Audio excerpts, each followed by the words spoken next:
미국 해운 전문지 메리타임 이그제큐티브가 오늘 눈에 띄는 수치를 전했습니다.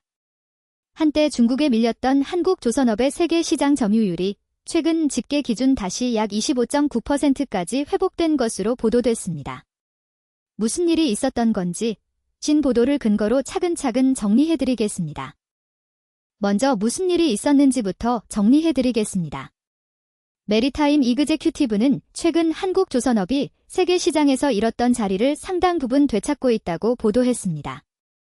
한동안 중국에 밀려 점유율이 떨어졌던 한국조선이 최근 집계 기준으로 세계 시장의 약 25.9%를 다시 확보한 것으로 전해졌습니다. 이 수치는 특정 시점의 수주를 기준으로 한 값이라 연간 전체로 보면 다르게 집계될 수 있다는 점도 함께 짚고 넘어가겠습니다. 다만 분명한 건 몇 년 전만 해도 하락세로 읽히던 흐름이 다시 위쪽으로 방향을 튼 것으로 보도됐다는 사실입니다. 그렇다면 한국조선업은 어떻게 다시 올라설 수 있었을까요? 아시아 거시경제조사기구 암노의 분석을 보면 그 힌트가 있습니다. 암노는 한국조선업의 강점을 단순한 생산량이 아니라 배의 종류에서 찾았습니다.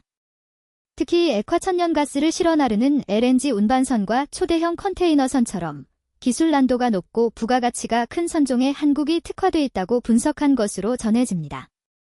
값싼 배를 많이 찍어내는 경쟁이 아니라 만들기 어려운 배를 제값받고 파는 쪽으로 체질을 바꿨다는 이야기입니다. 암노는 이런 구조가 단기 반등을 넘어 구조적 전환의 신호일 수 있다고 본 것으로 전해집니다. 숫자를 조금 더 구체적으로 살펴보겠습니다. 메리타임 이그제큐티브가 인용한 조선 시황 집계에 따르면 특정 시점 한국의 수주 규모가 약 1,003만 CGT 수준으로 집계됐다고 전해졌습니다.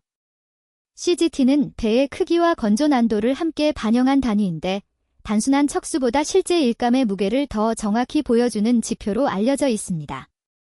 여기서 한 가지 짚어드릴 점은 이 값은 매체가 직접 산출한 것이 아니라 전문 조선 시황 집계를 인용한 것으로 읽힌다는 겁니다. 그래서 저희도 이 숫자를 단정하기보다 그렇게 집계된 것으로 보도된 값으로 전해드립니다. 이 소식이 왜 의미 있는지 이해하려면 최근 몇 년의 흐름을 알아야 합니다.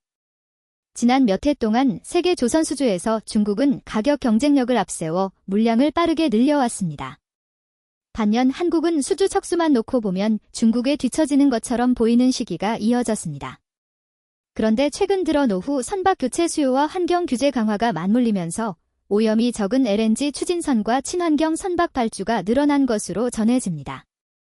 고부가 선종에 강한 한국이 다시 조명을 받게 된 배경입니다. 시장의 무게 중심이 한국이 잘하는 쪽으로 옮겨온 셈이라는 해석이 나옵니다. 다만 여기서 균형을 잡아야 합니다. 같은 사안을 두고도 외신의 시선은 갈립니다.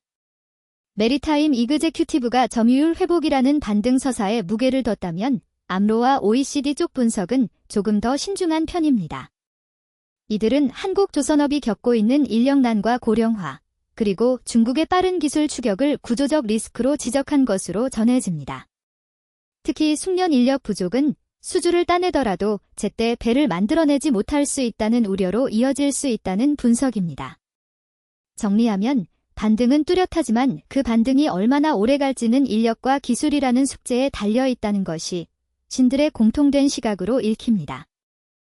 오늘 내용은 해외 언론과 산업분석기관의 보도를 인용해 정리한 것으로 특정 주장이나 지지를 담고 있지 않습니다. 다음 편에서는 로이터가 내놓은 한국 전기차 수출 전망을 이어서 정리해드리겠습니다.